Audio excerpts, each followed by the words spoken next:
Good evening, everybody. Welcome back to Horse Center with myself, Swiss Army Shawn, and our special guest this evening, Jockey Eric Cancel. Eric, how are you tonight? Look like you're just chilling, right? You were telling us that you got knocked out of the living room, so you had to go outside. Can you not hear us again, Shawn? I don't know what goes on with that. That happened the other day. Eric, can you hear us okay? Maybe text him and kick him out, tell him to come out and come back in. That's kind of weird. That's the second time that's happened, right? Yeah, it's more than twice. This is I don't know. I don't know why people go on mute. We can't hear you.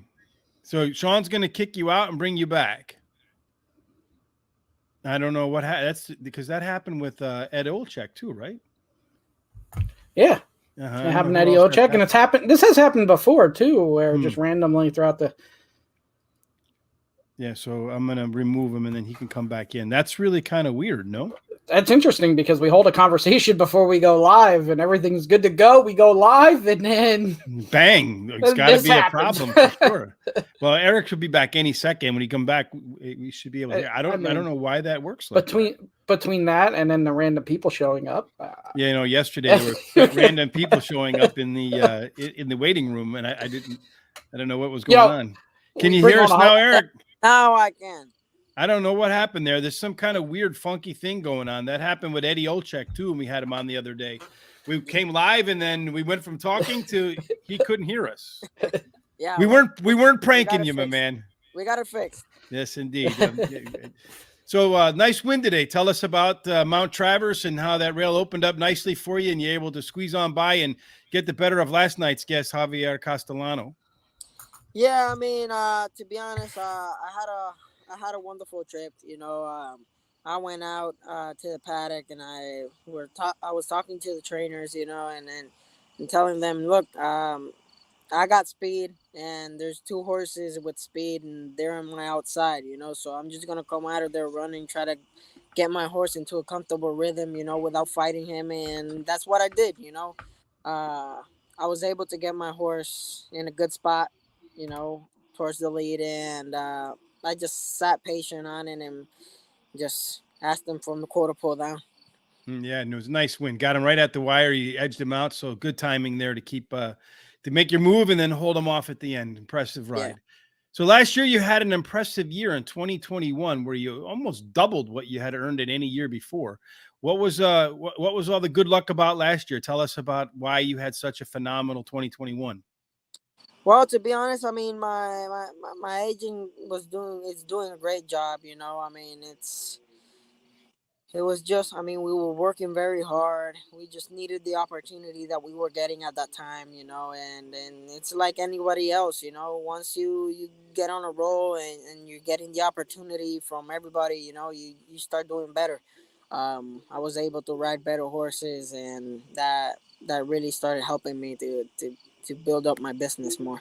Well, they couldn't have all been the best horses when you won. What was it, 6 in a day at Aqueduct? Yeah, I mean, special moment for me. I mean, last day of the meet, was able to close down the winter title, and I mean it was something very unbelievable, because I was down by 4 races, and ended up winning by 2, so it's not an easy task to do, and to do it that way, it's very big. How good did it feel to win that Aqueduct? I mean, it's Aqueduct, it's the NYRA circuit, so I mean, it's the real deal for sure. So how good did it feel to validate everything you've been working on? I mean, it felt great, to be honest. I mean, it felt very special just because I've been here already for 8 years. I've been working hard every year. I've been staying the 8 years in the winter, so I've just kept on grinding it out, and having the opportunity to do it, it was very special. So Labor Day's coming up. That means on the other side, you're going to be at Aqueduct. It's going to be cold. Tell us about what it's like to ride at Aqueduct when it's like freezing cold outside. Man, let me tell you, it's hard. It's really cold. You're talking that you're riding in a 22 degrees That's not including the windshield and everything, you know. So you're basically riding in single digits.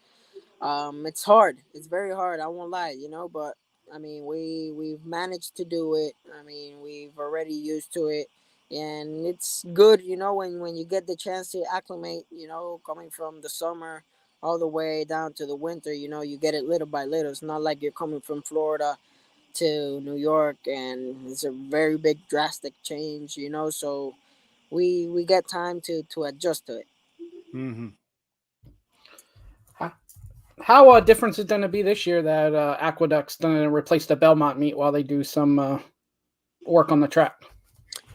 Well, it's gonna be very different, you know. I mean, first time this has happened since I've been here. You know, I don't know if it has had happened before, but I mean, it's very different, you know, because we're used to coming all the way from Saratoga to Belmont, you know, and running the other big races that we run there, you know, and now it's just gonna turn the papers around a little bit, you know, and we just gonna keep on doing our job.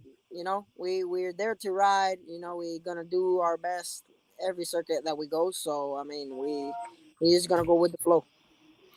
A lot of jockeys we talk to, they get off to a slow start to start their career. But you came in 2015 and you were already top 40 in earnings. How did you start off so quick, and you've been consistent ever since? Well, to be honest, I mean, when I first came here to the States, you know, I came with Angel Cordero. He was the person that had me. I came to Florida. I was with him for about 3 months, you know, without riding. He was just teaching me, you know, the difference between riding in Puerto Rico and riding here. He wanted me to get stronger, get timing with horses, you know, learn the system. That's how we say it, and it really did a big difference, you know, because once he saw that I was a little bit more polished and ready to go with the big guys here, he just turned me loose, you know, and he helped me to build more confidence, you know, to do my job better. And how did we get there? At what age did you know you were going to be a jockey? I mean, since a little kid, my parents, they both were jockeys, you know. Have been in horse racing since a very young kid. I used to ride my dad's pony. He used to be an outrider, so I mean, I was just into it very early. Mm-hmm. Your last couple of wins, you've had really good rides on the turf. Do you consider yourself a little bit better on the turf than the dirt? You know what? I mean, I've learned to ride it a little bit better. You know, I mean, I've had my problems, you know, riding turf or riding speed horses before and everything, you know, but I'm in that stage right now, you know, that I've learned a lot, and as long as I have horse, I'm gonna do the best that I can with him, you know. I mean, over here sometimes you don't got the horse and it's a little bit more difficult, you know, to try to do the moves that you want to, but you know, with patience and everything, you know, you could get a lot out of a horse. Besides Angel Cadera and besides your agent, are there any other jockeys that kind of took you under your wing and really have helped you out get to here? I mean, all of them. I can't really put a jockey aside, you know. I've had Johnny, Irad, Jose, Franco, um, Luis Saez, Joe Rosario, you know, all those guys over here, you know, we this is a family, you know, and when they see that you're doing something wrong, they come up to you and they help you to try to fix it, you know, and even when you do the things right, they come and tell you, look, you did this right. This was the perfect thing that you needed to do. I mean, or you need to do this just to improve it a little bit, you know. So everybody here has a little bit of sand, you know, to put into your chest, and I mean, it's wonderful to be here. You know, I can't be more happy, you know, to be somewhere else than here. So you say sand in your chest and egg in your hair. What was that all about? To be honest, I mean, it was my birthday, you know, and I'm the big pain in the butt inside the jocks room, So I just like to mess around with the guys, put a little bit of a happiness into the jocks room, And they got even with me that day. They were like, "Today's the day, so you better hold on tight." In case you don't know what I'm talking about, if you head on over to Eric's Twitter feed, it took 3 of them though. Come on, man. I think those guys better get to hit the weight room a little bit. What do you think? Nah, I mean it was like Alvarado was saying, man, when you scared, you get really strong and you don't know from where, but that was you. You were scared, and at the moment, nobody could with you at the moment. So I was laughing. I was like, man, because I knew it was coming. I was just Mhm. waiting for it. Who was filming it, by the way?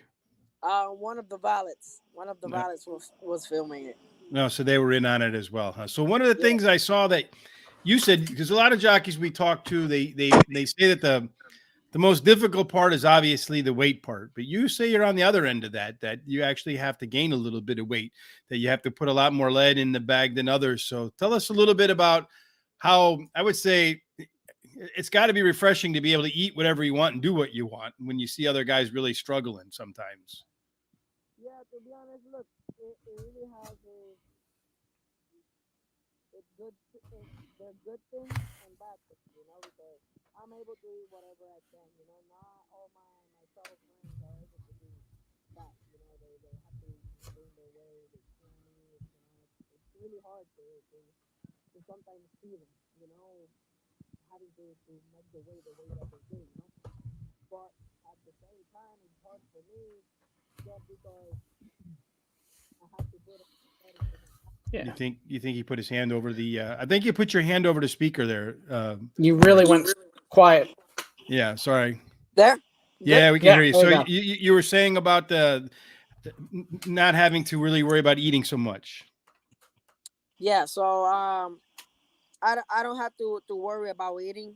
I mean, thank God. I got that on my side, but at the same time, it's hard. Because I gotta put a lot of lead into my saddle.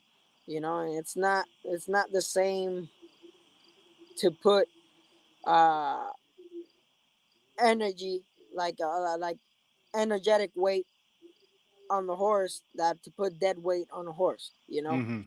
A little bit of a heavier jockey, you still got a lot of energy on the jockey. The saddle, putting dead weight on the horse, that's just sitting there, and in the long term, it just tires the horse out a little bit. But I mean, even though I don't have to lose weight and I'm able to eat whatever I want, I just try to make as much effort as I can, to get everything I can out of my horse. Mm-hmm. So in terms of from here, you're heading back to Aqueduct. Looking forward to that winter meet. You also mentioned that you're looking forward to actually, getting rides in the Derby and the Breeders' Cup and stuff like that. So, how do your prospects look for either one? Well, right now, I don't really have a horse right now, that I could say that I'll be able to participate on those races, you know. But my state of mind is always the same, I'm really focused on my job. Trying to do as best as I can, and I'm just looking forward, to that moment. Something I've always had in my mind, never rush things. Let things fall in their place. Just go with the flow. That's it. I mean, if you rush things, they don't come out how you want them, and it's like having nothing, So I just prefer to take my time, and whenever it comes, it comes. Do you have any other tracks on your radar, even to maybe just run a race or two? You know what? I've always wanted to go to California to ride a few races. I mean, I've always wanted to go to Santa Anita and Del Mar. Um, I wanted to go to Kentucky, obviously Churchill. I went to Keeneland when I was above, so that's the farthest I've gone. Keeneland. You're Yeah, gonna what get we a hear chance about to go. Go ahead. Sorry, Sharon. what we hear about Santa Anita all the time is it's gate speed right away, which is kind of opposite of New York. It seems to be a very patient riding style where somebody gets out loose on the lead, so they're completely different riding styles there. Yeah, I mean it's very different. In Santa Anita they have a lot of speed horses. So I mean, it's like everything else, you know. You just gotta be prepared. You know, as long as your state of mind is prepared to do your job correctly, you know, you're able to do it wherever you can, wherever you go. So, I mean, if I get the opportunity to go there, hopefully I have a speed horse and I could do the same that they do over there. You know, go all Mm. the way. Speaking of horses, you got a couple of mounts tomorrow, and then you have two mounts on Friday, one in Saratoga and one in Charlestown. Tell us about the horse at Charlestown. How long is it going to take you to get from Saratoga to Charlestown? Is it like a 5 hour, 6 hour ride? Yeah, in car is a lot about I think like 6 hours, something like that. But I'm going in a plane with the owner. Um, there's a few of the jockeys from here from Saratoga that are going. And we're gonna go together down. And yeah, I mean, I'm very happy and grateful, you know, to have the opportunity to go and ride the filly. I went and rode her in Delaware and ended up winning the Delaware Oaks with her, and she's training very well. I mean, she's been doing a pretty good job, and we have high hopes with her. Hopefully, everything develops the way that we want, and we could come out of there with the win. You sitting on any winners in Saratoga the next 3 days, like Mount Travis today? Is there any one horse that stands out to you in your mounts that players should circle? You know what? I mean, I have a few horses, you know, that are able to get it. You know, I just like I ride long shots. I really like to ride them, you know, and then I ride them with confidence. You know, I mean, even though they don't have much of a shot in the morning line, you know, and I know the horse, I try to do my best with them. You know, get them in a comfortable spot where I know that they're gonna give me something towards the end. And there's a horse I think is Saturday, Color Me Posy, that he's has ran his last two races have been really good, and hopefully, you know, with the right trip, we could get it done. Hmm. Sounds good. Jordan Parks commented, is that your first time at Charlestown? Yes, it's my first time at Charleston. Because that's another speed track and it's got the tight turns as well. Does your horse have some speed? My filly, she doesn't have much of a speed. You know, she's pretty tactical. She's usually mid pack. She did win one time in Tampa. I think it was she was laying second or on the lead, something like that. And but the good thing is that my filly, she makes good runs on the turns. You know, so hopefully, you know, I don't have a lot of traffic in front of me. You know, and I could take advantage over that. Talk about that process a little bit. I always think you're going there for one race. All what goes into that, and then 2-3 minutes later, after the race is over, it's that quick, it's over, and you're going back. Talk about that a little bit. Yeah, I mean, it's just you go out and you're like very focused on what you want to do. You know, you get a little bit nervous because you're just going for one horse. You really don't want to mess it up. You know, I mean, but at the same time, once I get out of the jocks room and get on my horse, everything shuts off, and I feel like really comfortable, very calm. You know, and I just focus on what I need to do. And if it works out well, good, and if not, I'll just keep my head up and just keep on grinding it. Hmm. So when you're not grinding and you get a little bit of time to yourself, what do you do for fun? Well, I like to play video games. To be honest, I've always been a big video game person. But right now, I got my daughter, you know, and I try to just be as much as I can with them, you know. Try to go out, take her to the park, take her to eat ice cream, you know. Try to do as much as I can with the little bit of time that we got. Now, there's plenty of places around there to go get ice cream and stuff, I'd imagine, at Saratoga, right? And all the little restaurants and stuff outside. But got to Yeah. tell you, you know, I live in Chicago. It's not inexpensive, boy, but Saratoga made Chicago look a little cheap. That's not so inexpensive there. Yeah, I mean, over here, everything's pretty expensive. Let me tell you, you know. But I mean, we look at it this way, you know. It's not the whole year round. It's only for 2 months, you know. So what the heck? I What the mean, heck, right? Well, it's a good summertime fun. Jordan says, how much does a horse taking a turn factor in its success? It seems like it means a lot. Is that a sign of fitness? The better the horse can take turns? it's not a matter of fitness, you know. It's just a matter of of how they like it, you know. Not many horses like the turns the same way, you know. Some horses like turns wider. Sometimes they like it a little bit more tighter, you know. It's just a matter of the horse's liking, you know. And you just Mhm. gotta sit there patient and just try to keep them comfortable, you know. And most horses, when they like the turns, they're gonna advance really quick on the turns, and you just gotta take advantage over it, you know. Um, so it's something that it will take time for you to adjust, you know, because you learning it and riding different type of horses, you learn it, you know. But it's something that you get to read. Is there any way you can pick that out in the program? Or do you catch that from watching video? I mean, you mostly catch it from watching videos, you know. I mean, you most of the time you see it there, you know, because on the program you could only see the fractions that they're going and how far he was at the half a mile or 3/4 of the quarter pole, you know. So you don't get to see if the horse was advancing much in the turn.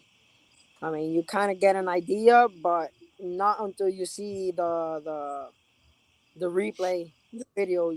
That's when you really know how much he advanced or not. Hmm. Anything else, Sean? Yeah. Now we know you have a Twitter heckler. Do you have hecklers at the track too, and how do you handle them? Nah, you know, I really ignore them. You know, I just let them loose. You know, I let them have fun. You know, I know that they're there just because I keep on knocking their tickets down. You know, and I just enjoy it. You know, that's what happens when you don't put me on your pick. You know. Mm-hmm. Yeah, Rich and I know firsthand. 2 weeks ago when we went, we did not have your. Well, Rich kind of did. He just I didn't play it did. right. Yeah, he Yeah. did. He just didn't play it right. But I did not have your horse at all, and you won that race. So, and But to be transparent too with people that don't know, and I say this a lot of jockeys. Yeah, and you know this firsthand, Eric. You know, I went up and said hi to you, and you're going to be on our show just to put a face to the name, and you took the time that you could. You had owners and everybody else. You said hi, everything else. As a matter of fact, you apologized, which you didn't need to apologize. So people don't see that right. firsthand, and they don't see that experience. Yeah, no, I mean it's a little bit hard. You know, sometimes we talk to trainers quick. Sometimes we have to give them our thoughts, you know, on some of the rides and on the horses, you know. So it takes us a little bit more time. You know, we try to do our best, you know, to keep our fans happy, you know, and take pictures with them, sign autographs, you know, whatever we can do for them, you know. But it's just like you said, we just have a slight time, you know, to do all of that, and we try to do as much as we can in that little bit of time. I wonder if this question has a little bit of ulterior motive behind it. Matt Dinnerman, who is the voice of Golden Gate Fields, says, "Do you like riding over synthetic surfaces?" And Matt calls the races at Golden Gate where they have a synthetic surface, so maybe it's an invitation for you to find your way out to San Francisco. Well, you know, I've never been able to ride on a synthetic surface. The only thing that I've been riding is dirt and turf, you know, and I don't think I will have any problems, you know, since riding a synthetic is almost like riding the turf. It's just like feeling comfortable, you know, having the horse that adjusts good to it, you know, and then you could get everything done, you know, as long as you get out the horse that likes the surface and everything, everything's possible. So speaking of that surface, a lot of the guys from New York in the winter decide to go down to Florida for the championship meet. Do you entertain any thoughts of doing that as well, or are you going to stay in New York and defend the title, the reigning defending? You know what? I mean, I've thought about it before, you know, and right now, I mean, I got my daughters going to school and everything, so it's just a little bit hard, you know, to go down and not be able to be with them up here. But at the same time, my business is up in New York. Most of the guys, they go down because they're just following their turf horses and following their good horses. I don't got right now a really good horse that I need to follow. So I just stay up here, do as good as I can up here. If I can get a good horse up here while we're here in the winter, great. If not, I just try to do my best to keep my role going up here. Eric, your Robert daughter- says, thank you for the pictures. So you must have stopped with Robert Bryan. I know you had mentioned he was at Saratoga, I think the same week when we were there, Sean. Yeah. No, Catching it was a the lot of weekend pictures. before. Well, weekend before. So he went before Yeah. the super spreader event. Good. Smarter, Yeah. smarter than we are. Eric, does your daughter like the horses? Yes, a lot.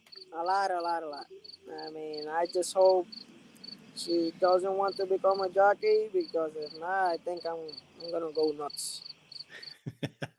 Well, That seems to be a lot of times what mom and dad don't want is exactly what the kids want. Yeah, I mean, it's like always, we're gonna always be there for them. We're gonna support them as whatever they want to do.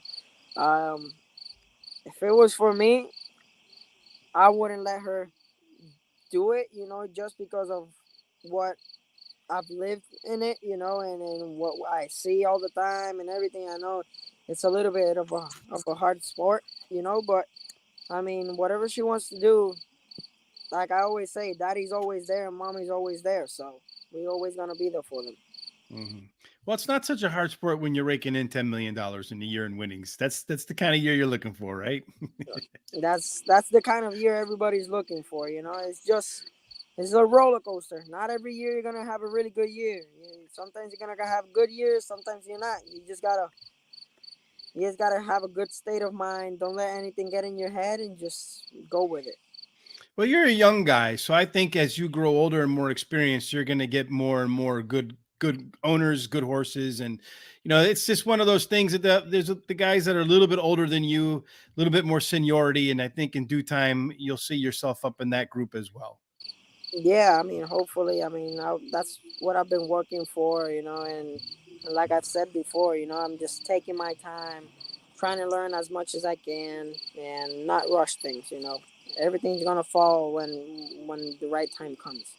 Absolutely, for sure. You got to talk Javier Castellano and John Velasquez into retiring. They still got a lot of fight in them, So we gotta let them run a little bit more, and then we'll start tying them down. I mean, the Ortiz brothers really aren't going anywhere unless you can tell them to go to a different track. Yeah, no, that's not happening. They're gonna be there for a long while. Indeed, for sure.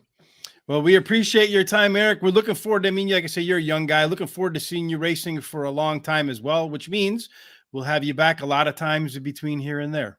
Yes, I will. Thank you very much for having me on the show. Thank you to all the people that follow the show, the support, and we're very grateful. And like I said, anytime you guys need me, here I am, and hopefully I can see you guys soon again. Hopefully the next time we come out to New York, there's no COVID though. That's I don't want that ever again, man. That was just no fun. It's not going anywhere. Next time you come, it's just gonna be like a cold. That's it. I'm gonna hide in a bubble next time. You're gonna see, you ever see those people who play soccer in a bubble? That's gonna be me walking around in Saratoga in a bubble. Before you go too, I'll mention you got some merchandise at Fantac as well, so your fans and haters can go to Fantac and buy some Eric Cancel. I got some merchandise there. There's a few hats, hoodies, anything you guys like. You could go to the link in the Instagram. I got it there, and you could order whatever you want. And like I said, thank you for the support, and hopefully we just keep on having more fans. Indeed, for sure. So, Sean, can you send me Eric's social media sites out? Make sure we load them up on the recap on the show at horseracingtoday.net. Thanks, Eric. Perfect. Thanks, Eric. Thank you very much. Have a wonderful night, and thank you for having me here. Thank you. You have a fantastic night as well. Thank you very much, guys. Good night. Thanks. Good night. Haha, I got it back, Shawn. I saw you switch us from the top to the bottom. I knew you were prepared for that. I gotta get you the big head, Shawn, for sure. When we close out of there, always a lot of fun. It's always fun to meet new people, right? Yeah, absolutely. And like I said, it was only a minute, but he was as nice as could be before and after I met him. I just wanted to show our face. It changes the dynamic when you meet somebody in person, and we were there. You don't know the next time you're going to get to Saratoga. Don't know the next time I'll get to a New York track to see him. So, but he. I know Shawn was running up on people. Hey. Hey, I'm the guy who texted you about the show. Yes, indeed. And then we find Kendrick just sitting outside, and we started talking to him. So that was a lot of fun too with Kendrick, right? Yeah, definitely. That's the thing with Saratoga. That's why too, being a young jockey, you got to watch all the distractions, because there's a lot of distractions there, whichever way you want to take that. Well, I once read a thing that said that it's not the 40 days of racing that gets you at Saratoga. It's the 40 nights. I believe that, because the town is a little bit, as we seen in the news lately, can get a little wild, maybe. Right? Yeah, absolutely. Absolutely, 100% for sure. You know what? Hey, it's a summertime vacation. People are out to have a good time, so people should have a good time. You know what wasn't a good time is at Presque Isle Downs in their 8th race yesterday, Shawn. We should get some update from Willie and Jamie on this one, but apparently a pony horse rider had gone out for the first 7 races, no problem. And then the 8th race, all of a sudden there was a problem. And then everybody decided, well, the hell with it. If this person doesn't have their license, we're going to band together and we're not going to race. Yeah. So you say that. And actually I did get an update from Jamie on this yesterday. There you go. And, how about that? And then you sent me the link and I was like, all right, Jamie, what can I say? Can I say, so everything. So actually, it involves. So what can you say? I could say everything. Oh, you can say everything. All right, good. So we're going to break news here. Thank you, Jamie. So it actually was 3 pony riders apparently. Didn't have a license. Right. They had their 2 of them. It might even been 3. Had their trainer licenses, but didn't have their pony license, or their pony license expired. Apparently, that expires every 3 years or whatever.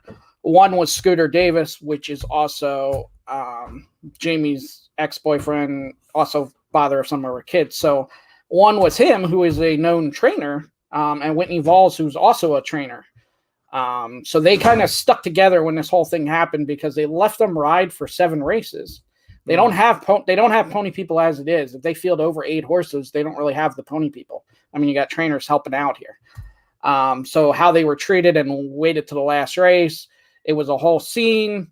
By the time it was resolved, everybody, jockeys and everybody, were showering and going home. That's why the race was canceled. They even got fined a couple of these, fined for like $100. And 2 friends of the show, Willie Martinez and Scott Spieth, talked to the stewards today. They were willing to pay the fines and everything. I don't know if they had success with that or not, but there's a lot to this story. It's, they were still up in arms about it today. It doesn't make any sense that they left them do it for 7 races and then you wait to the 8th. Like they were gonna go take care of it after the last race. So you already went 7 races in. So there's a lot of power struggle and everything else right now at Presque Isle. But the jockeys, trainers, and pony people are sticking together. So, well, I mean, just whatever it takes to go get the license cleared up, right? Yeah, and that's what they're not going to do. But it was unfortunate because it was that last race, and there was some people that came out of town too to race in that race. So, and I can also imagine that the was it a stakes race too, or was because I know they had a stakes race? No, it was a 6th race. That was a stakes race. Wasn't that race there? Well, where they're not going to be having a lot of stakes races is that a Pennsylvania thing? I don't know what that is in terms of the. Yeah, I don't know, and I'm just finding out from Jamie. I see some Facebook comments. I guess the pony license is good for 3 years. I never even knew you need to have a license to do that. Yeah, I don't know. And you'd think if you'd have your trainer, Charles, I'm sorry, I don't need that. I don't know the answer to that. You don't need I can that. try to find Charles harassing you there, Sean? No, I meant I don't know the answer to that. I'd Yeah. have to find that answer out because I don't know. You think if you Sean's had a little moody. I don't need that tonight. no, sorry, Charles. I didn't mean that at all. I was lost for words there. I don't know why you would need a pony license, especially if they're trainers and they have their trainer license. Yeah, I mean, I don't think it makes. I don't know. I mean, Well, but you know, it's just another way to collect $150 from people every 2 years. That's really what it is. The whole story really seems silly. I mean, it's one of those again. You went 7 races with all this, Nice. and you waited till another race, and you waited. They waited till all the horses were saddled and everything else too. Like, well, why not just let them go out in the 8th race, and when they come back afterwards, say, "Look, here's a problem. We got to fix this." Right? That's exactly what they wanted to do. And now the struggle is, the way they were treated. Burton Sip suspended from racing horses at Presque Isle for mistreatment of horses. Yeah, Sean was talking about that the other day, and he's also at Mountaineer Park. And I know he mentioned that he put a phone number out. If you have your thoughts about that, we're going to stay away from any troublesome commentary. Yeah, I guess I'm allowed to say, I sent an email and I did a phone call and it went unanswered is all I can say on that. I guess I'm allowed to say that, but yeah, the numbers are there too, so if anybody else has an issue, they can. Sam Houston Park will cancel 2023 Racing Festival, which is their big weekend, I guess, of racing down there. Feel sorry for our old friend there, Erica Starr. 43 days proposed, and then they have for now, because HISA and Texas are still duking it out, put them up, and as a result, they cannot show the Houston or any of the Texas tracks on the feed, so the handles are dropping. I wonder, I mean, they're really putting their money where their mouth is on this one, right? Yeah, and this doesn't make sense to me because it's the whole, HISA's going to end racing, but then Texas is kind of ending racing themselves here. By sticking their foot in the ground, and just. Well, it seems to me, Sean, that I have to imagine, just based upon what we've read with the Jockeys Guild, talking to a lot of other people in the sport, I'd imagine that Texas has a lot of silent support that maybe people aren't out in the open talking about, hoping that they do get some reforms that everybody in horse racing is probably looking for, so that way. And I expect that there'll be some resolution to that. Otherwise, there might not be horse racing in Texas other than Texas horse racing. I mean, I'm sure there's a ton of people applauding them and congratulating them for their stance, and they're behind them. But unfortunately, they're not behind them financially, which is what they're going to ultimately need to survive. So hopefully it works out some way or the other. I imagine there'll be some resolution to that before too long. It'll get into the court system, they'll all get hacked out, and then they'll take it from there, I'm sure. Yeah. So this is interesting. I feel bad because Tom and I, we do Foreign Fridays, and the one place we hadn't done yet is Philippine racing and Manila, a track that opened up in like 1870. It's been around for 155 years. It's going to halt operations immediately. They're going to go the route of Churchill Downs, I guess, here, and some of these other tracks like at Suffolk's Down, where they're going to take the horse racing track and convert it into real estate for like housing or stuff like that, right? Yeah, that's never good when they do that. I don't know. I didn't get a chance to read this whole article. I don't know why now they're deciding to do that. Just imagine it's inflation, man. Real estate prices are worth a lot more than they were. Than they were just 18 months ago. I'll just draw my own conclusion and say money, and then there it is. It all starts and ends with money. Yes, indeed. The root of all evil, right? Today. So they say. And it's also the root of all good. It's the root of everything, I suppose, right? Can't live with it. And the funny thing about money is, right? A lot of people, they make fun of rich people, right? But the fact of the matter is everybody wants to be rich, right? Yeah, everybody wants to be that person. You're right. So, I mean, if someone said, here's $1 billion, you sure as hell ain't going to turn it down.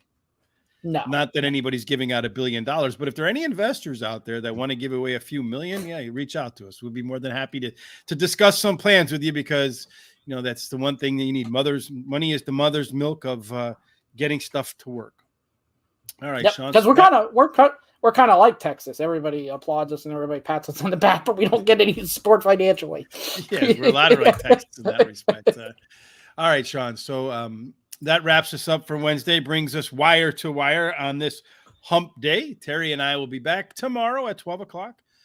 Eastern time to tackle Del Mar. So we'll be out to California track Thursday night. We'll be back with New York racing at NYRA.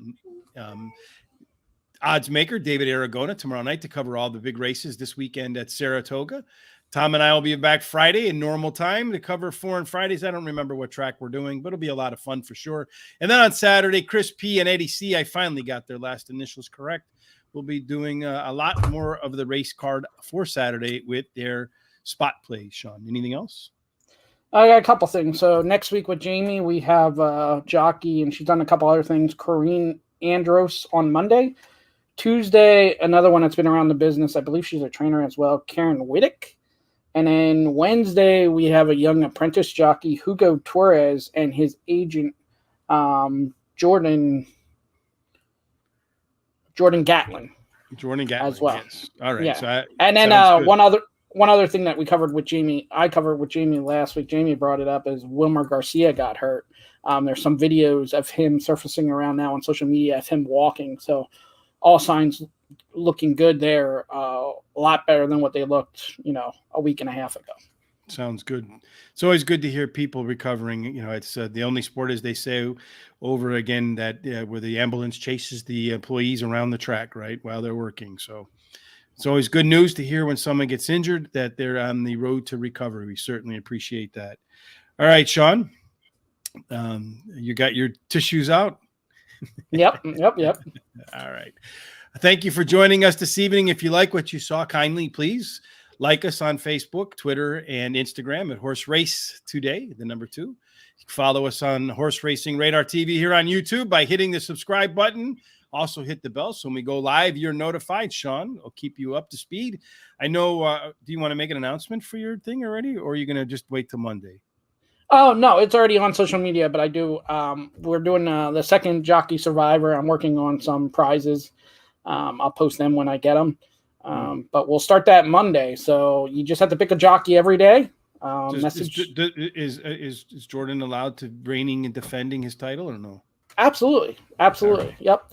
Right. Yeah. So you pick a jockey every day, and then if you win, it was really successful the first time you did. A lot of people like it. Jordan has a one-of-a-kind T-shirt. So yeah, and there's a lot of people interested this time too. So as long as they get their picks in Monday, they'll be part of it. And then you just got to remember every day to message the page with your pick by 11 a.m. Eastern. And I got some cool prizes that I'm working on that I'll be getting, and then I'll some post signed them and jockey let stuff people and like that. Yeah, so it'd be great memorabilia for sure. Yeah, absolutely. Just and then maybe put it on eBay if you win. That's against the rules. Then maybe whoever wins the second one, we'll bring Jordan and the second one on the show and talk about how they won. Yeah, absolutely. Jordan's there. Yeah. All right, Sean. Well, until we meet again and then we get cracking with the Jockey Survivor contest, we hope that no matter what you do on this hump day night and tomorrow when we get together on Thursday, that whatever you do, it ends up in one place and one place only, and that's our good friend Jay Marco's Winner Circle. Absolutely. Thanks again for joining us. Have a great evening.